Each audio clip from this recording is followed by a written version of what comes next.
En el nombre del Padre, y del Hijo, y del Espíritu Santo. Amén. Dios te salve María, llena eres de gracia, el Señor es contigo.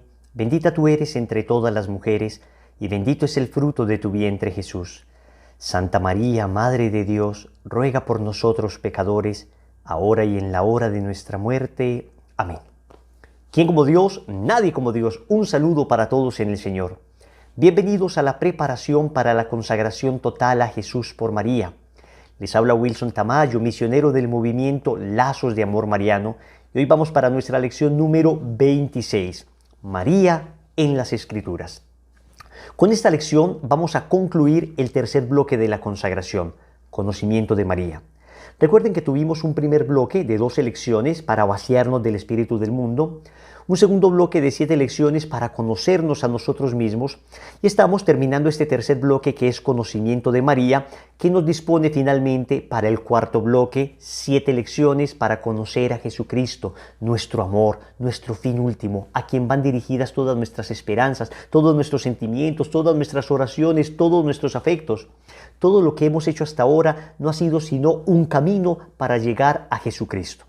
Hoy vamos a concluir entonces con esta bellísima lección donde vamos a aprender los fundamentos bíblicos de la consagración a la Santísima Virgen María. Y es que es absolutamente importante tener fundamentos desde las Sagradas Escrituras para hablar de Nuestra Señora. Va a ser muy corta la lección, no vamos a poder profundizar en todas las citas bíblicas. Si alguno de ustedes quisiera profundizar más, en la descripción dejamos un link donde hemos hecho un curso completo de María en las Escrituras, un curso de Mariología desde la Sagrada Biblia, para que el que quiera profundizar acceda a él y con más tiempo pueda profundizar en cada cita bíblica. Yo quisiera que empezáramos con algo que dijo un santo llamado San Ireneo de León. San Ireneo de León fue discípulo de otro santo llamado San Policarpo, y San Policarpo fue discípulo de un apóstol llamado San Juan Apóstol, ¿no? Entonces San Juan, el que estuvo al pie de la cruz, el discípulo amado, tuvo un discípulo llamado Policarpo, y este Policarpo tuvo un discípulo llamado Ireneo de León. Pues San Ireneo de León nos presenta en un libro llamado Adversus Heresis, es decir, contra los herejes, un libro que escribió precisamente contra aquellos que iban en contra de la doctrina cristiana, presenta algo que se llama el principio de recirculación. Él nos habla de María como la nueva Eva. Así como el apóstol San Pablo en la carta a los Romanos dice que Jesús es el nuevo Adán, entonces San Ireneo dice, ok, Jesús es el nuevo Adán, María es la nueva Eva. Y lo expresa de esta manera. En correspondencia encontramos también obediente a María la Virgen, cuando dice, he aquí la esclava del Señor, hágase en mí según tu palabra. Habla de la obediencia de la Virgen María, Lucas 1:38. A Eva, en cambio, indócil, pues desobedeció siendo aún virgen. Eva, habiendo desobedecido, se hizo causa de muerte para sí y para toda la humanidad. Así también María, teniendo a un varón como marido, pero siendo virgen como aquella, habiendo obedecido, se hizo causa de salvación para sí misma y para toda la humanidad. Es decir, el sí de Eva a la serpiente y no de Eva a Dios nos trajo la perdición. Pues el sí de María a Dios y no de María a la serpiente nos trajo a todos la salvación.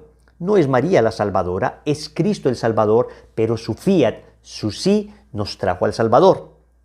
Significando la recirculación, dice Ireneo de León, que hay de María a Eva. Porque no se desataría de otro modo lo que está atado, sino siguiendo el modo inverso de la atadura. De modo que primero se desaten los primeros nudos, luego los segundos nudos, los cuales a su vez liberan los primeros. Así también el nudo de la desobediencia de Eva se desató por la obediencia de María. Pues lo que la Virgen Eva ató por su incredulidad, la Virgen María lo desató por su fe. Esto es lo que se conoce como el principio de recirculación. Es decir, San Ireneo de León nos está diciendo que la perdición y la redención son semejantes pero inversos. Esto es muy importante, porque ya les dije que San Ireneo fue discípulo de San Policarpo. Seguramente esto lo escuchó San Ireneo de San Policarpo, y a su vez San Policarpo lo escuchó de San Juan Evangelista, San Juan Apóstol. O sea que estamos hablando de seguramente una línea directa de San Juan Apóstol. Y dice que el principio de la perdición y la salvación entonces siguen caminos similares pero inversos.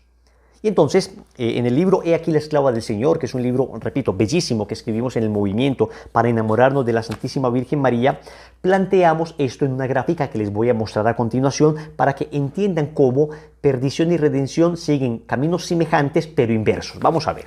Entonces, se los voy a mostrar acá y se los voy a ir explicando.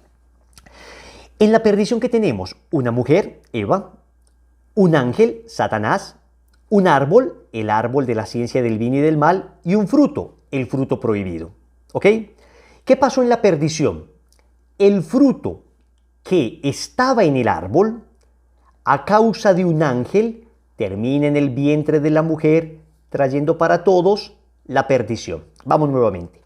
El fruto que estaba en el árbol, a causa de un ángel de Satanás, termina en el vientre de la mujer, trayendo para todos la perdición. ¿Qué pasó en la redención? También tenemos una mujer, María, también tenemos un ángel, San Gabriel, también tenemos un árbol, el árbol de la cruz, y también tenemos un fruto, el fruto bendito del vientre de María, que es Jesús. Y entonces en la redención lo que sucedió es que el fruto, Jesús, que a causa de un ángel, San Gabriel, estaba en el vientre de la mujer, María, termina en el árbol de la cruz, trayendo la redención. Nuevamente, el fruto que es Cristo, que a causa de un ángel, San Gabriel, estaba en el vientre de la mujer, María, termina en el árbol de la cruz, trayendo la redención, la salvación para todos. Por eso es el principio de recirculación. María viene a desatar lo que Eva ató. Última vez, en la perdición, el fruto que estaba en el árbol a causa de un ángel termina en el vientre de la mujer, trayendo para todo la perdición. En la redención, el fruto Jesús, que a causa de un ángel, Gabriel, estaba en el vientre de la mujer, María, por la anunciación, termina en el árbol de la cruz, trayendo para todos la redención. Aquí está el dibujito que hemos hecho para ustedes. Y esto es muy importante que ustedes lo vean y lo entiendan, porque no es casualidad que Eva se lea al revés, Ave, como le decimos tradicionalmente a Nuestra Señora, Ave María. Ave ciertamente es un saludo, pero se ha vinculado como al nombre de Nuestra Señora. María entonces es la nueva Eva, por eso es tan importante conocerla. Ahora bien, ¿se necesita a María para nuestra redención estrictamente hablando? ¿Dios necesitaba estrictamente hablando a María para redimirnos? No, a Dios le basta un pensamiento divino para redimirnos. Basta que Él quiera para que las cosas se hagan. Entonces María no es estrictamente hablando necesaria para nuestra redención. Quien es necesario para nuestra redención es Cristo. Quien es suficiente es Cristo. Quien nos salva es Cristo. Pero miren esto tan bonito. Precisamente la grandeza de María está en que, no siendo estrictamente necesaria, Dios la quiso vincular a nuestra salvación a través del fiat que ella dio, el hágase que ella dio en el momento de la anunciación. Cuando yo tengo algo que hacerlo por obligación, entonces no necesariamente yo amo eso que debo hacer. A ver, yo debo ir a trabajar, supongamos que mi trabajo no me guste mucho, pero debo ir a trabajar por obligación. Entonces, lo que me obliga no necesariamente lo amo. Puedo amarlo o puedo no amarlo. Pero en cambio, si yo no necesito hacer algo, no necesito, digamos, esta actividad, pero la hago sin necesidad estricta, entonces esto me indica que la hago porque quiero. La hago porque amo esa actividad. Pues muy bien, pasa lo mismo con María. María no era necesaria para nuestra salvación. Estrictamente hablando, no, bastaba un pensamiento divino. Y sin embargo, Dios quiso de alguna manera vincular a Nuestra Señora en este proceso de salvación, y esto nos muestra el amor que Cristo tiene a su madre, el amor que el Padre, Hijo y Espíritu Santo tienen a María, porque sin necesidad de ella la han querido vincular. Es decir, no hay una obligación, porque nadie puede obligar a Dios porque Él es eterno. En cambio, hay un acto amoroso de Dios que quiso vincular a María en nuestra redención. No, atento, no redimiéndonos. María no nos redimió. María no es nuestra salvadora. El Salvador es Cristo. El Redentor es Cristo. Esto debe quedar perfectamente claro. Pero el sí de María fue el instrumento a través del cual vino nuestro Redentor. Ella no nos salva, pero su sí nos trajo al Salvador. Ella no nos redime, pero le dio el cuerpo y la sangre a Cristo, con la cual nos redimió. Por eso es tan importante María y por eso es tan bella. Y por eso María está asociada al nuevo Adán, como Eva estuvo asociada al viejo Adán. ¿Quién como Dios? Nadie como Dios. Entonces vamos a María en las Escrituras. Dice el Papa Pablo VI, en un bellísimo documento que todos deberíamos leer, se llama Marialis Cultus, el culto a María, en el numeral 30, lo siguiente: la necesidad de una impronta bíblica en toda forma de culto es sentida hoy como un postulado general de la piedad cristiana. O sea, cualquier tipo de devoción que tengamos debe tener a la Biblia como soporte. El progreso de los estudios bíblicos, la creciente difusión de la Sagrada Escritura y sobre todo el ejemplo de la tradición y la moción íntima del Espíritu Santo orientan a los cristianos de nuestro tiempo a servirse cada vez más de la Biblia como el libro fundamental de oración y a buscar en ella inspiración genuina y modelos insuperables. Óyeme, debes tener Biblia. Tú y yo tenemos que tener la Biblia. Se han dado cuenta que toda la consagración ha estado repleta de citas bíblicas. Yo les recomiendo a todos una Biblia que se llama la Biblia de Monseñor Straubinger o la Biblia Platense. Es una Biblia bellísima, no es fácil de conseguir, digamos física, pero digitalmente es fácil de conseguir. Les vamos a dejar en el link, la descripción pues del link, de donde la pueden descargar para que ustedes accedan a ella. Sobre todo las explicaciones de esa Biblia de Straubinger es maravillosa, una explicación hermosa de cada versículo bíblico. También recomendamos la Biblia Nácar Colunga y la Biblia de Navarra, son muy buenas.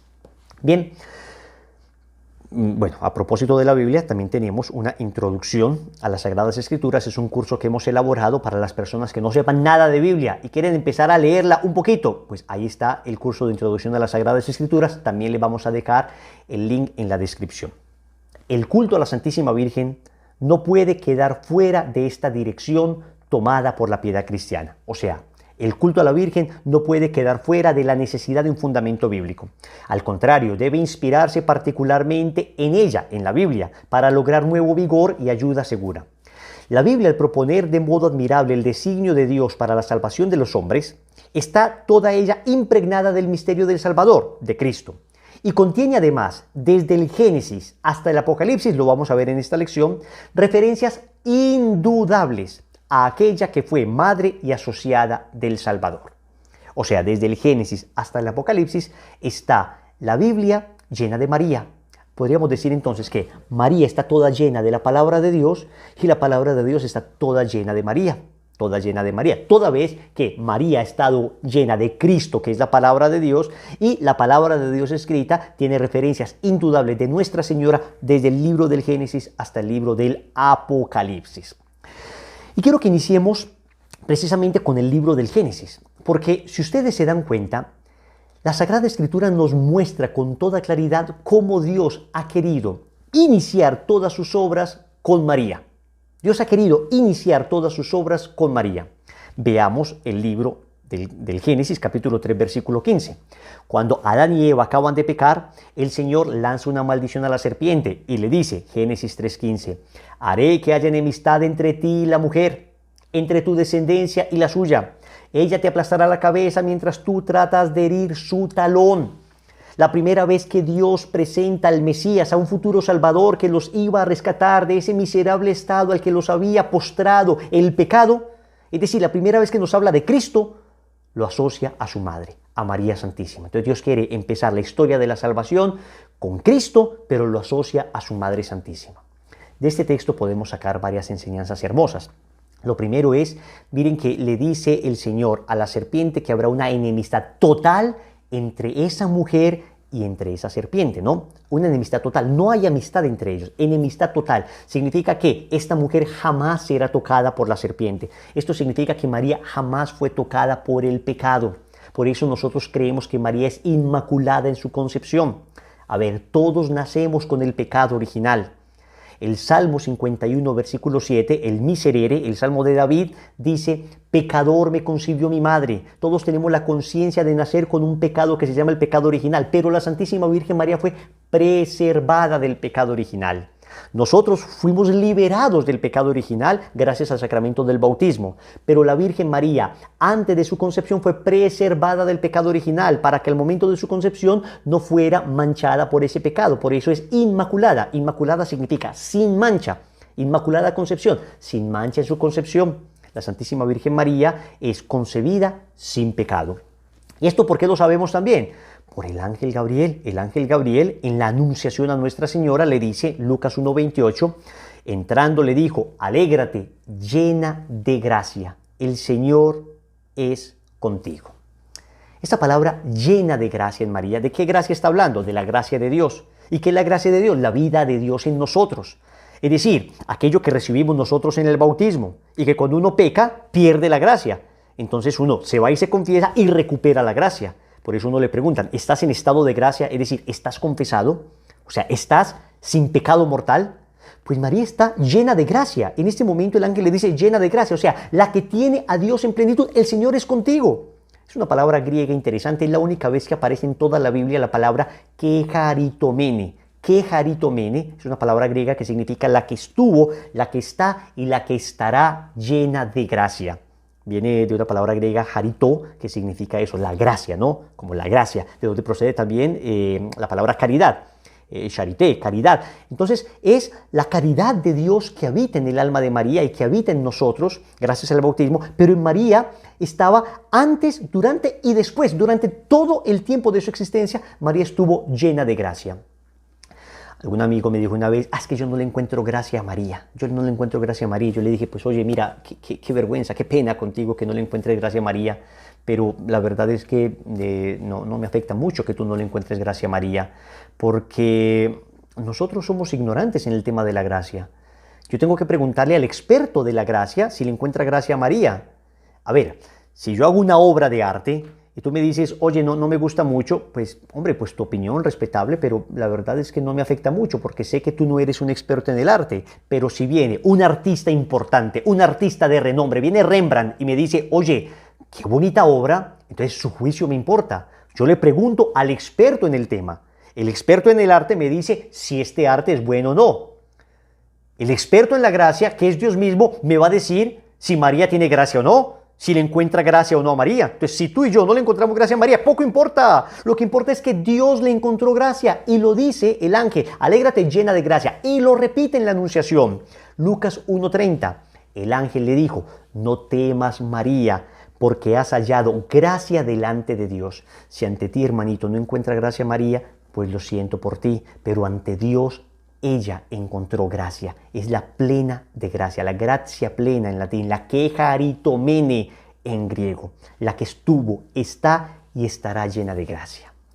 Miren qué belleza, ya el Génesis nos está hablando de la inmaculada concepción de nuestra Madre Santísima. Entonces Dios quiere iniciar su obra de salvación vinculando a su Redentor a la Santísima Virgen María. Entonces, no solamente la primera vez que nos habla del Mesías, sino que pensemos que cuando Jesús nace, el primer rostro que ve Jesús es el rostro de María. Es el rostro de María. Lucas 2, del 6 al 7. Y sucedió que mientras ellos estaban allí en Belén, se le cumplieron los días del alumbramiento, y dio a luz a su hijo primogénito. Lo envolvió en pañales y lo acostó en un pesebre, porque no tenían sitio en el alojamiento. ¿Qué significa esto? Que el primer rostro que ve María, el primer rostro que ve Jesús es el de María. El primer rostro que ve Jesús es el de María. Jesús ve el rostro del Padre, se encarna y del Padre pasa al rostro de su madre. María lo tuvo y lo envolvió en pañales y lo acostó en el pesebre viéndolo. Jesús no extrañó el cielo. Jesús no extrañó el cielo porque al momento de nacer, cuando abrió los ojos por primera vez a la luz de la humanidad, entonces vio nuevamente el cielo en el rostro de su madre. Lo bonito será que el último rostro que Jesús verá antes de morir y volver al Padre también será el rostro de María en la cruz, como lo vamos a ver más adelante. Entonces del Padre viene a María y de María vuelve al Padre. Dios quiere iniciar sus obras en María. La redención nos la promete con María. El nacimiento de Cristo, ahí está María presente. El primer milagro de Jesús ocurre precisamente estando María presente.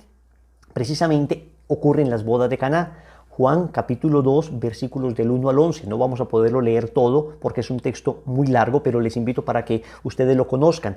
Básicamente dice que invitan a Jesús, a sus apóstoles, a su madre a una fiesta, a una boda judía. Se acaba el vino. Estas personas angustiadas le dicen a María, no tienen vino. Y María les dice, en versículo 5, hagan lo que Él les diga. Juan 2.5, hagan lo que Él les diga. Ahí está el resumen de todo lo que la Virgen María quiere para nosotros. Haced lo que Jesús les diga, haced lo que mi Hijo os diga. Nadie puede acusar a María de que por ella estamos desplazando a Cristo, todo lo contrario, gracias a ella nosotros amamos a Cristo. Y lo que sucede allí es que Jesús hace por primera vez, digamos públicamente, un milagro consignado en las Sagradas Escrituras. Es la primera manifestación pública, el primer milagro de nuestro Señor consignado en el Evangelio por petición de María. El ministerio público de Jesús inicia gracias a María. Pero hay una cosa bien linda. El texto de San Juan, Juan capítulo 2, versículo 1, comienza diciendo 3 días más tarde se celebró en Caná de Galilea una boda. ¿Y por qué dice 3 días más tarde? Yo quiero que me prestes atención en esto que te voy a describir. Porque estos 3 días son importantísimos. Porque estos 3 días completan desde el Evangelio de Juan capítulo 1 hasta el Evangelio de Juan capítulo 2, completan 7 días. 7 días. ¿Y por qué 7 días? Porque San Juan en su Evangelio ha querido hacer un símil del libro del Génesis. Así como en el Génesis se describe la creación del mundo, Juan en el capítulo 1 y capítulo 2 describe la nueva creación. ¿Y cómo les puedo demostrar esto? Miren cómo empieza el Evangelio de San Juan. Empieza Juan 1.1. En el principio existía la palabra y la palabra estaba con Dios y la palabra era Dios. ¿Qué otro libro empieza así? El Génesis. ¿Cómo empieza el Génesis? Génesis 1.1. En el principio, cuando Dios creó los cielos y la tierra. El famoso Bereshit bara Elohim, en hebreo es, en el principio Dios creó el cielo y la tierra. Entonces, Juan habla del principio, recordando el Génesis que hablaba del principio. Luego, el mismo Juan habla de las tinieblas que son vencidas por la luz. Juan 1, del 4 al 5. En ella estaba la vida, en la palabra del Padre estaba la vida, y la vida era la luz de los hombres. Y la luz brilla en las tinieblas, y las tinieblas no la vencieron. O sea que ya Juan habla de una luz que vence las tinieblas. ¿Y qué nos dice el libro del Génesis? Capítulo 1, versículo del 3 al 5. Dijo Dios, haya luz. Y hubo luz, y vio Dios que la luz era buena, y separó la luz de las tinieblas.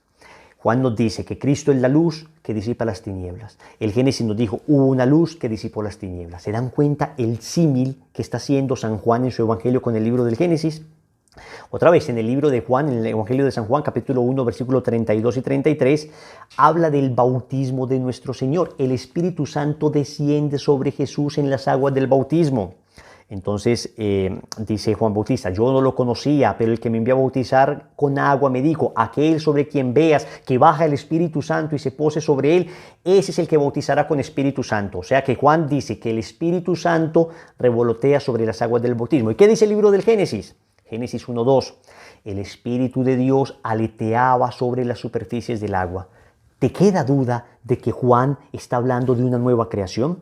Pues muy bien, les digo esto para explicar por qué el apóstol Juan empieza su segundo capítulo, la boda de Caná, diciendo 3 días más tarde. ¿Y por qué dice 3 días más tarde? Porque San Juan, desde el inicio de su evangelio, comienza a contar días. El primer día aparece lo que se llama el testimonio de Juan Bautista. Primer día, Juan 1.19. Juan Bautista da testimonio de Jesús. En el segundo día, Juan 1.29. Dice, al día siguiente, o sea que ya van 2 días, al día siguiente, ve a Jesús venir hacia él y le dice, he ahí al Cordero de Dios que quita el pecado del mundo. Y ese día bautiza a Jesús. Después Juan dice, Juan capítulo 1, versículo 35, al día siguiente, ¿cuántos días van? 3.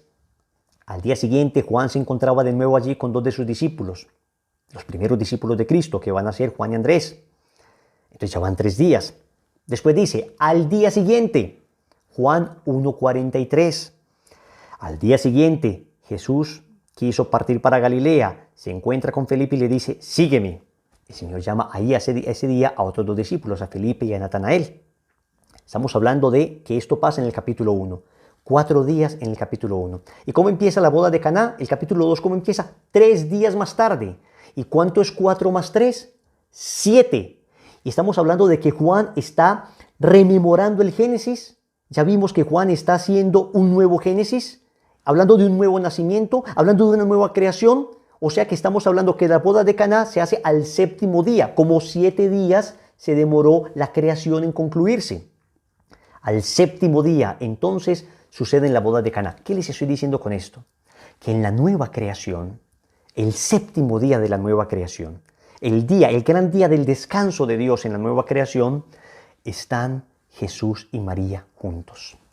María está vinculada estrechamente en esa nueva creación, en la que Cristo nos dará del agua que salta para la vida eterna, en la que Cristo nos dará ya no un vino, sino la sangre, su propia sangre, que es el vino nuevo que nos librará de nuestro pecado. No me digan que esto no es hermoso. Esto es bellísimo, mis queridos hermanos. Y esta es la belleza del Evangelio, hablándonos entonces de Jesús y de María. Es una nueva creación en todo sentido. Entonces María, Dios la ha querido vincular desde el Génesis a Cristo, Génesis 3:15. En el nacimiento de Cristo, le ha querido que su rostro, el rostro de María, sea el primero que vea a su divino Mesías.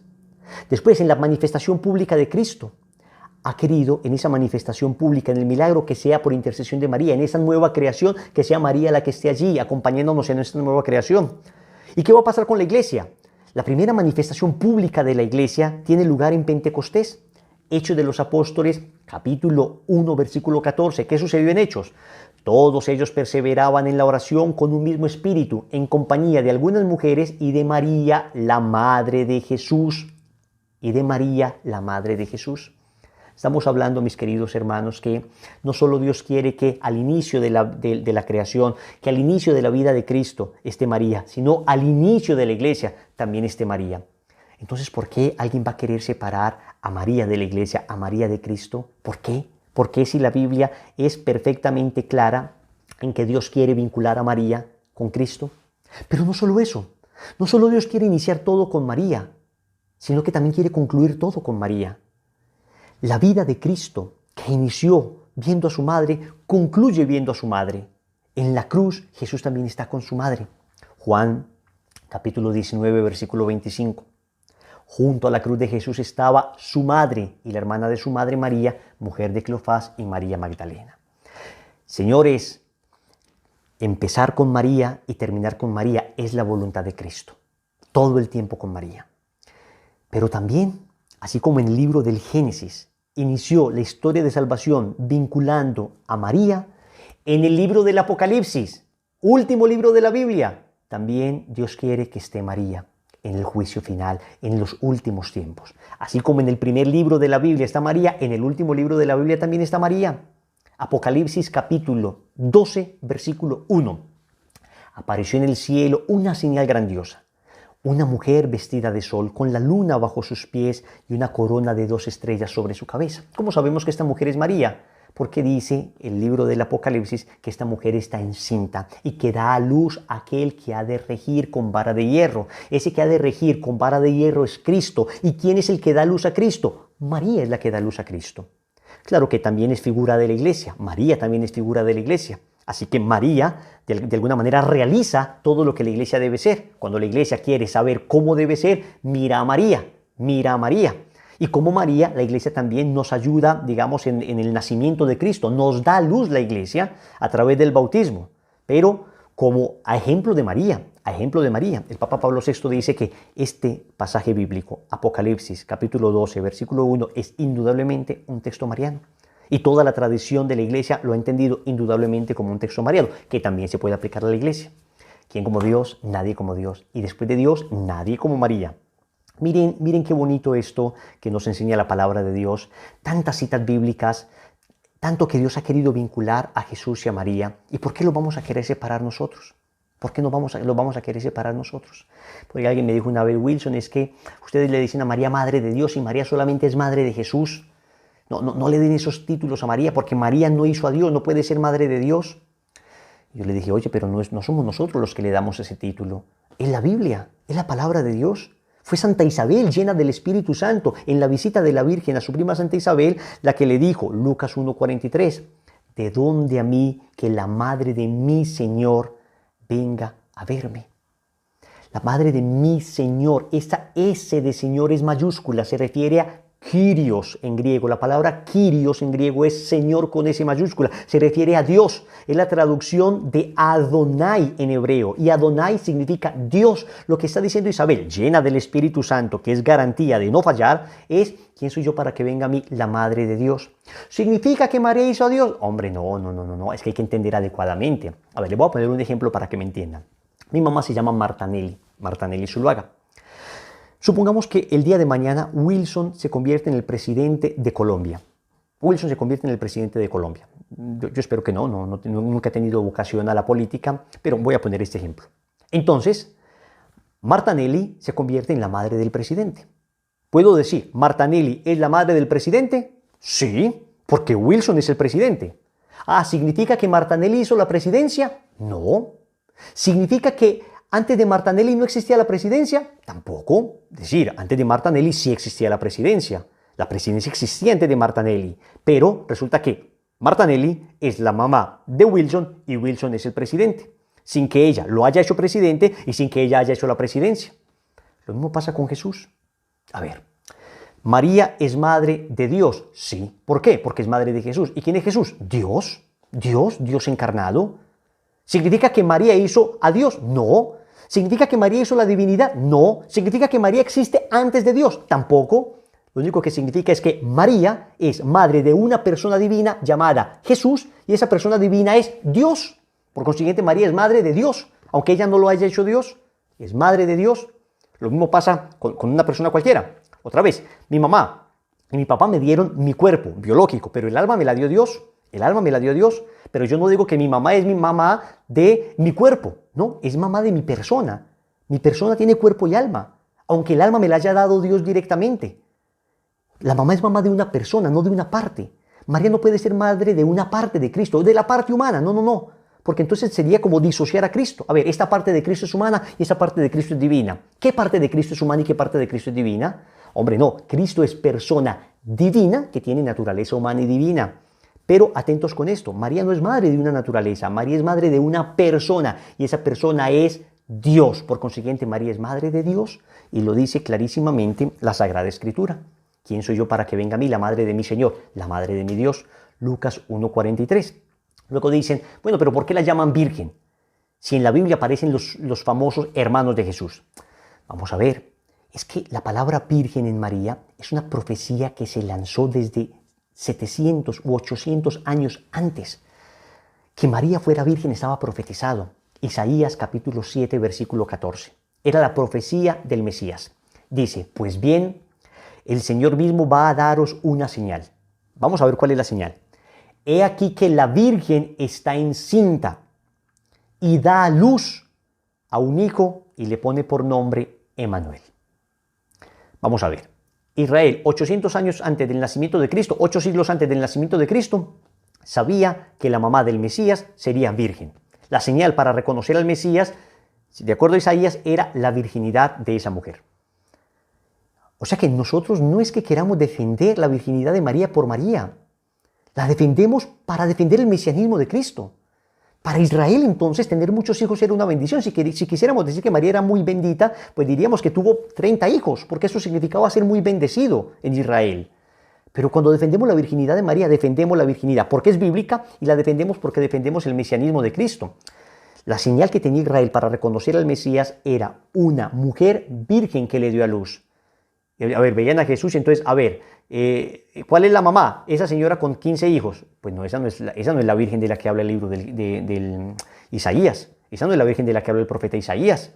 No.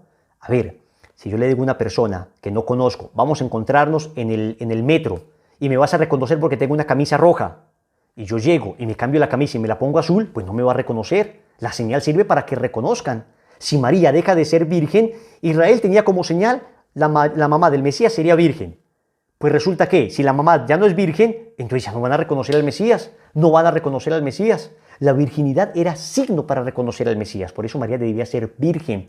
Entonces, si María tuvo verdaderamente más hijos, ¿por qué Jesús en la cruz se le entrega a Juan y no a sus hermanos? Sería un oprobio, sería ir contra la ley. Y Jesús no iba contra la ley. Gálatas 4:4 dice que Jesús estaba sometido a la ley.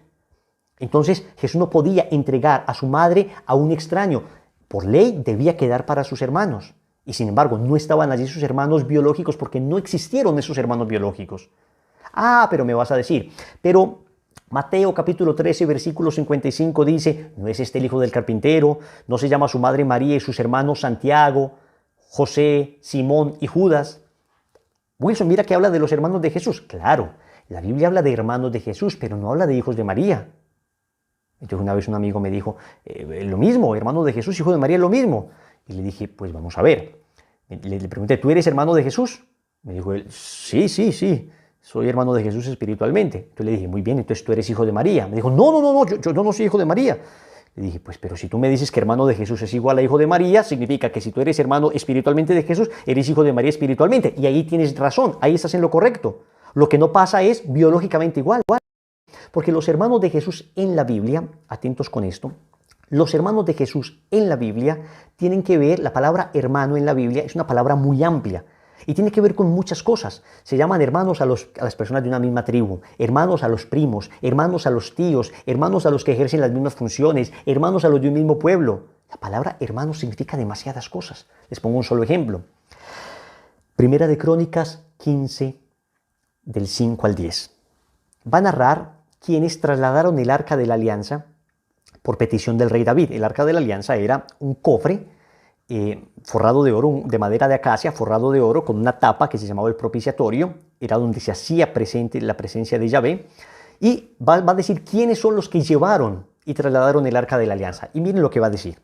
De los hijos de Coat, Uriel, el jefe, y sus hermanos, 120. Dígame usted una señora con 120 hijos.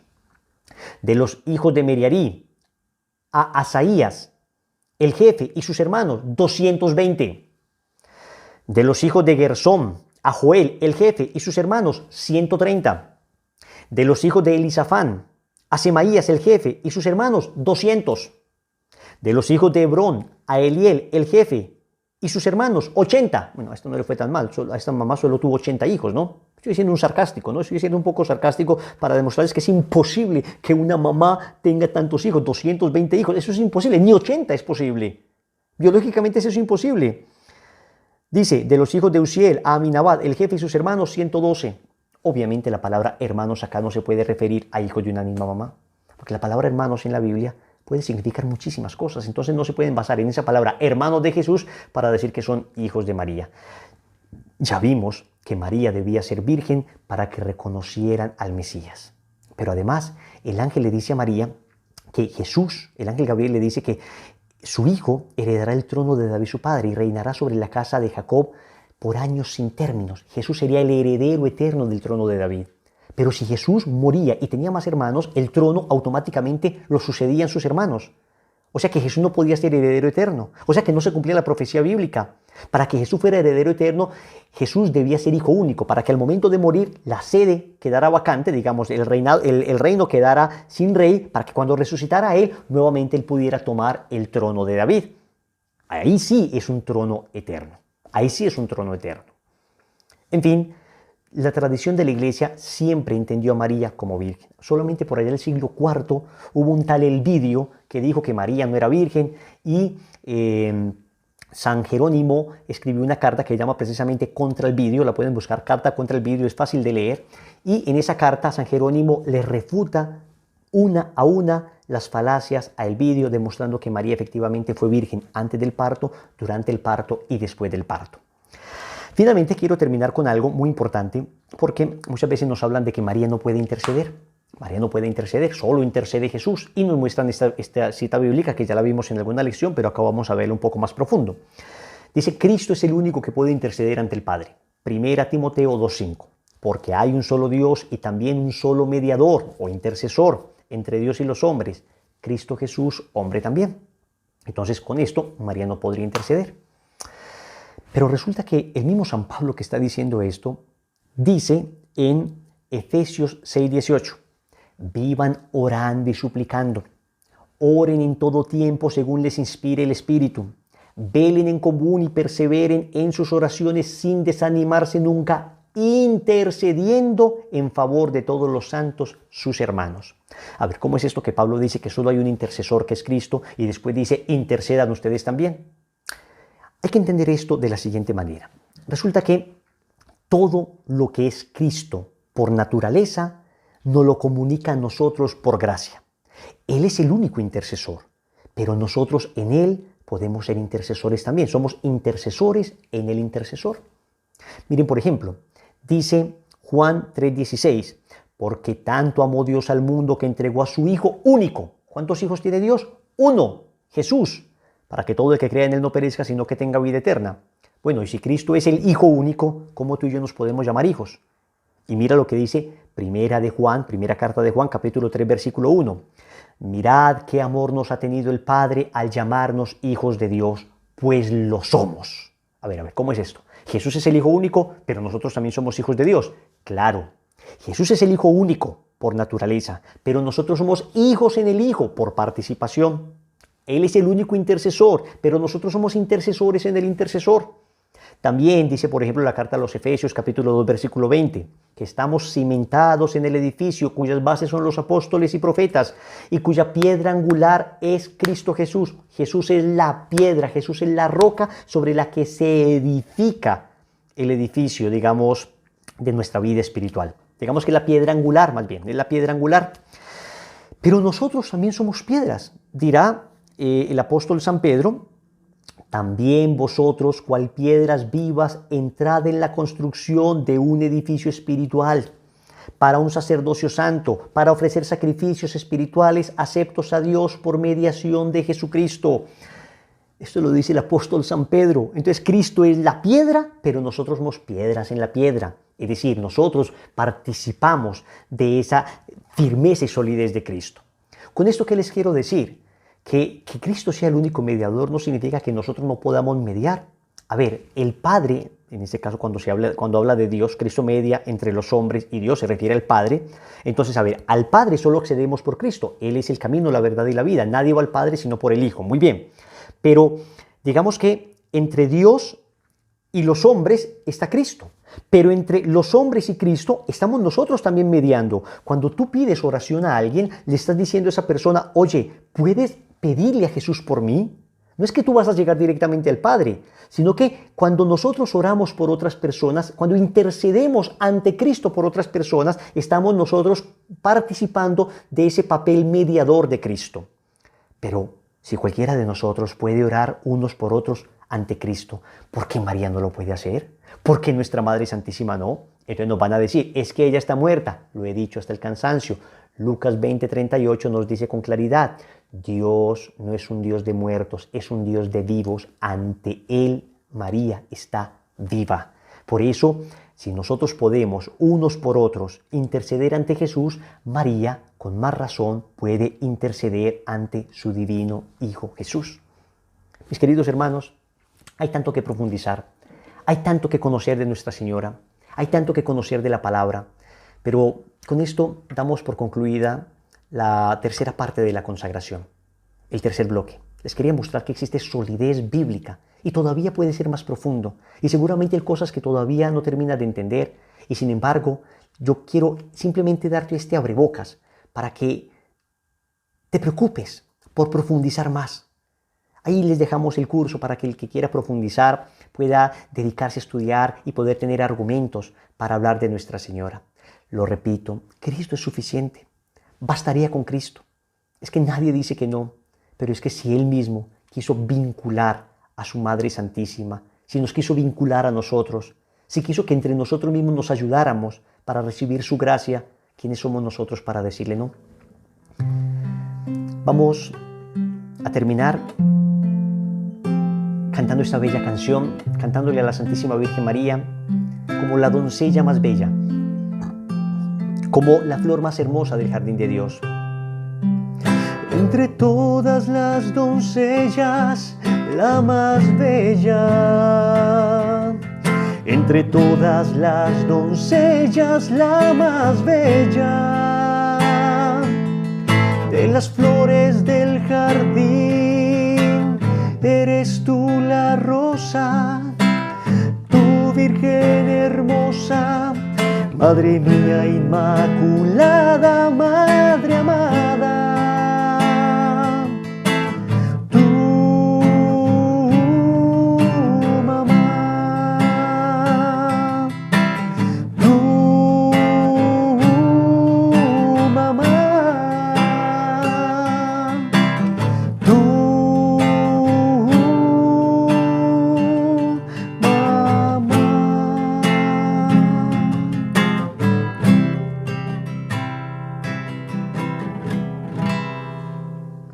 Práctica. Vamos a hacer algo bien bonito. Vamos a ofrecer un Santo Rosario. En ese momento ya debemos estar rezando el rosario todos los días, y si no lo estamos haciendo, debemos hacer un esfuerzo por comprometernos a orar el rosario todos los días. Pero uno de estos rosarios vamos a hacerlo de rodillas completo. De rodillas completo, en la medida en que tu salud te lo permita, ¿no? Si no puedes hacerlo, pues no pasa nada, pero es una invitación. Y este rosario de rodillas completo lo vas a ofrecer especialmente pidiendo la gracia de la consagración. Que el Señor, a través de su Madre Santísima, te conceda la gracia de consagrarte. Si hay una situación difícil de la que todavía no has podido salir, porque recuerden que para uno consagrarse debe estar objetivamente en gracia de Dios. Hay muchas personas que dicen, yo en ese momento tengo una situación complicada. En ese rosario de rodillas vamos a suplicarle a la Madre que interceda por nosotros para solucionar esa situación y podernos consagrar. Y si es que al final no terminamos de solucionar la situación, no pasa nada, no pasa nada. Quedamos con una bellísima preparación y quedamos listos para que al momento en que la situación esta que tengo se solucione, me pueda consagrar. Y esto me enseña paciencia, me enseña humildad, me enseña perseverancia. Wilson, perdí todo ese tiempo. No has perdido nada, no has perdido nada. Si crees que pierdes el tiempo al hacer la preparación y supongamos que por alguna razón no te puedas consagrar, y entonces perdiste el tiempo, significa que no has entendido nada. Porque esto no es simplemente una ceremonia, esto es un camino. Ya has recorrido el camino. Algunas personas van a poder concluirlo, pero otras personas van a poder quedar listos para que cuando Dios nos conceda la gracia, lo podamos concluir. Pero no es que se concluye el proceso y ya. No. Se concluye el camino de la preparación. Pero empieza el camino de vivir la consagración. Empieza el camino de vivir la consagración. Así que ánimo, sin desanimarse. Al contrario, llenos de entusiasmo, vamos a hacer este rosario de rodillas completo, pidiendo por esta intención, la gracia de la consagración. Que la gracia de Dios sea con ustedes. Bendiciones.